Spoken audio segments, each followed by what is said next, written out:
হুগলি জেলার কুইনানে ভাই বিশ্ব ইজতেমা, হুগলি জেলার দাদপুরেতে বিশ্ব ইজতেমা।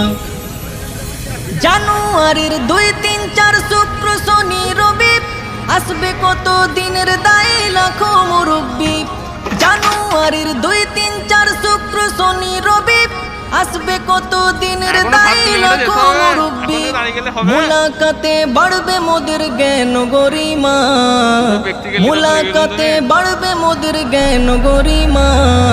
হুগলি জেলার কুইনানে ভাই বিশ্ব ইজতেমা, হুগলি জেলার দাদপুরেতে বিশ্ব ইজতেমা। শোন রে মুমিন শোন রে জওয়ান দাওয়াতি কাজের এলান, শোন রে মুমিন শোন রে জওয়ান দাওয়াতি কাজের এলান। শোন রে ওইলা সারিকে, শোন রে ওইলা সারিকে বাজলো দামামা। হুগলি জেলার